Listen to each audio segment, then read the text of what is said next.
ትራምፕ በድጋሚ ኢራንን ነይ በጠረጴዛ ዙሪያ እንነጋገር ቢሉም ቴህራን ካንተና ከመንግስቴ ጋር የሚደረግ ንግግር ውሃ ቅዳ ውሃ መልስ እንዲሁም ጉንጭ አልፋ ነው በማለት አልቀበልም ስትል መመለሷ ተሰምቷል። ከመካከለኛው ምስራቅና ከዓለም አቀፍ የዲፕሎማሲ ማዕከላት የሚወጡ መረጃዎች እንደሚያሳዩት የሰው ልጅ ካለፉት ግማሽ ክፍለ ዘመናት ወዲህ አይቶት የማያውቀው እጅግ አስፈሪና አደገኛ ወታደራዊ ፍጥጫ ውስጥ ይገኛል።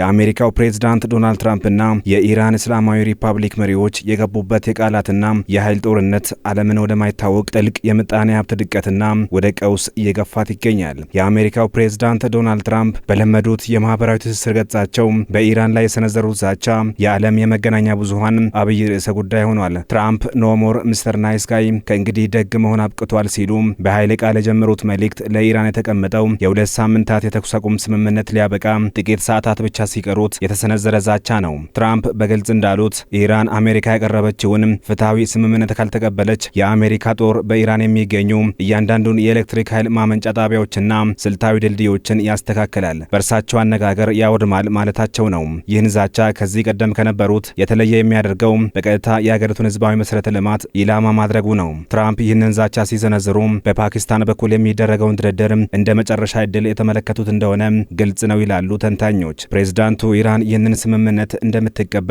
ተስፋ አድርጋለሁ፣ ካልሆነ ግን የምናደርገው ነገር ታሪክ የማይረሳው ይሆናል ብለዋል። በአንጻሩ ከቴህራን የሚወጡ ዘገባዎች እንደሚያመላክቱት የኢራን መንግስት የአሜሪካን አዲስ የድርድር ጥሪ ውድቅ አድርጎታል። የኢራን ይፋዊ የዜና ወኪል ኢርና እንደዘገበው ቴህራን ለድርድሩ እምቢተኛ የሆነችው አሜሪካ የማይጨበጥና ከመጠን ያለፈ ፍላጎት ስላቀረበች ነው። ዋሽንግተን በየሰዓቱ አቋሟን ትቀይራለች፣ ንግግሯም የተምታታና እርስ በርስ የሚጋጭ ነው የሚል ክስና አሜሪካ በኢራን ወደቦች ላይ የጣለችው እገዳ በራሱ የተኩስ አቁም ስምምነቱን የጣሰ የጦር ወንጀል ነው የሚለው ቴህራን ዋሽንግተንን የምትከስባቸው ዋና ዋና ነጥቦች ናቸው። የኢራን የውጭ ጉዳይ ሚኒስትር ቃል አቀባይ እስማኤል ባጋይ አሜሪካ በኢራን ህዝብ ላይ ኮሌክቲቭ ፓኒሽመንት ወይም የጋራ ቅጣት የጣለች ነው በማለት ይህንን ድርጊት በዓለም አቀፍ ህግ የሚያስጠይቅ ወንጀል ሲሉ ጠርተውታል። ቴህራን በድርድሩ ጠረጴዛ ላይ ከመቀመጡ አስቀድማ አሜሪካ እገዳውን እንድታነሳ በቅድመ ሁኔታነት ጠይቃለች። የዚህ ታላቅ ፍጥጫ ማዕከል የሆነው የሆርሙዝ የባህር ወሽመጥ በአሁኑ ወቅት የዓለም ምጣኔ ሀብት የቆመበት ቀጭን ገመድ ሆኗል።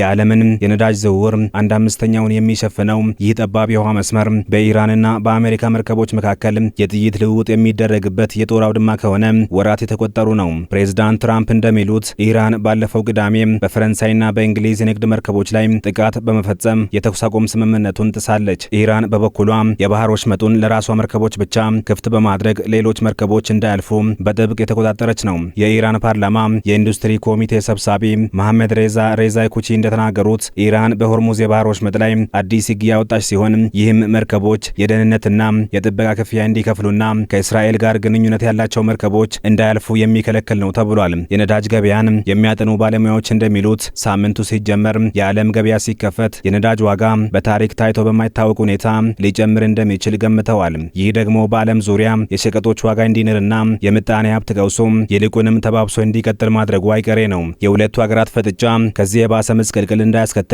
በመሃል ገብተው ድልድይ ለመሆን እየሞከሩ ያሉት የፓኪስታኑ ጠቅላይ ሚኒስትር ሼህባዝ ሻሪፍ ናቸው። ሆኖም ግን ሁኔታው ከዲፕሎማሲ ቁጥጥር የወጣ ይመስላል።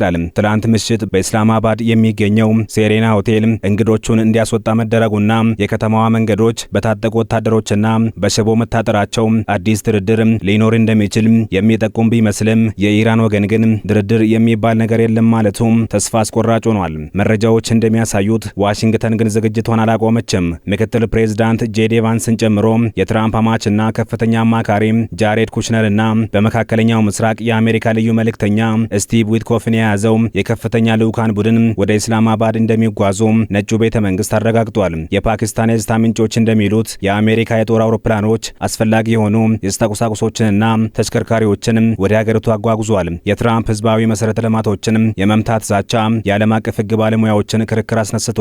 የቀድሞው የዓለም አቀፉ የወንጀለኞች ፍርድ ቤት የአይሲሲ አቃቤ ህግ ሉዊስ ሞሬኖ ካምፖ እንዲህ ያሉ ጥቃቶች በቀጥታ ሰላማዊ ህዝብን የሚጎዱ በመሆናቸው የጦር ወንጀል ናቸው ሲሉ ተናግረዋል።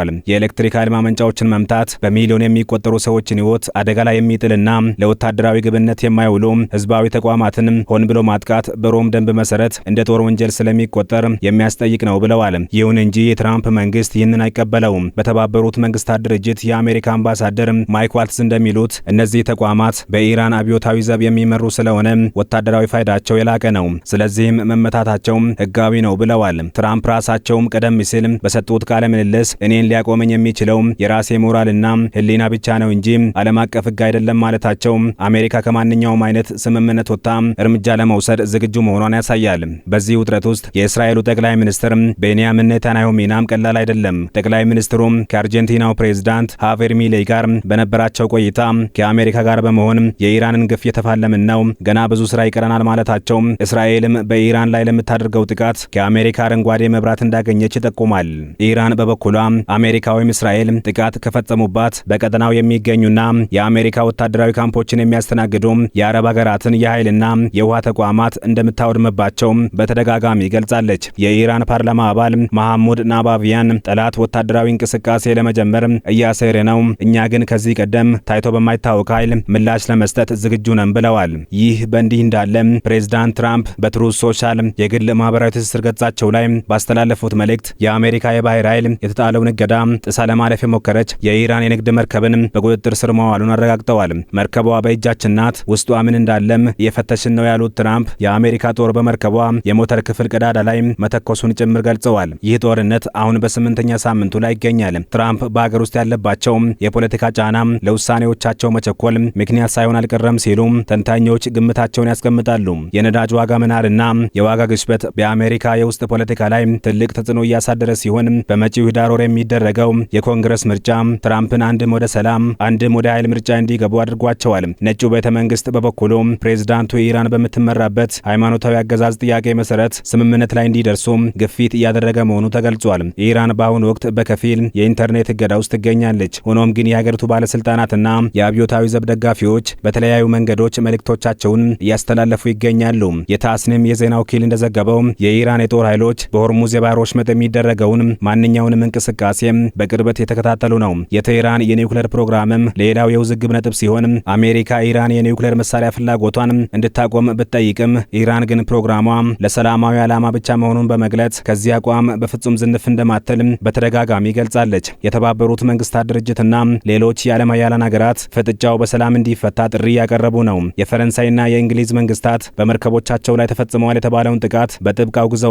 የህንድ የውጭ ጉዳይ ሚኒስትርም በሆርሙዝ የነበሩ 2 የህንድ መርከቦች ጥቃት እንደደረሰባቸው አረጋግጠዋል። ይህ የሚያሳየው ግጭቱ ቀስ በቀስ ዓለም አቀፋዊ ይዘት እየያዘ መምጣቱን ነው። ዓለም በአሁኑ ወቅት የሁለት ሀያላን አቋሞች የሚጋጩበት የጦር አውድማ ሆናለች። በአንድ በኩል ኖ ሞር ሚስተር ናይስ ጋይ የሚለው የትራምፕ የኃይል መንገድ፣ በሌላ በኩል ደግሞ ብሔራዊ ክብሬን አላስደፍርም የሚለው የኢራን ጽናት ነው። በኢስላማባድ የሚደረገው ጥረት ፍሬ ካላፈራ የሆርሙዝ የባህር ወሽመጥ የዓለም የንግድ መቃብር፣ የኢራን ከተሞች ደግሞ የፍርስራሽ ስፍራ ሊሆኑ እንደሚችሉ ተሰክቷል። መጪዎቹ ጥቂት ሰዓታትና ቀናት ለዓለም ህዝብ እጅግ ወሳኝ ናቸው። ዲፕሎማሲው ያሸንፋል ወይስ የጦርነቱ ነጋሪት? ዓለም ትንፋሿን ውጣ የምትጠብቀው ታላቅ ክስተት ከፊታችን ነው። እያንዳንዱ ውሳኔ፣ እያንዳንዱ ቃልና እያንዳንዱ ወታደራዊ እንቅስቃሴ የዓለማችንን የወደፊት ዕጣ ፈንታ ይወስናል።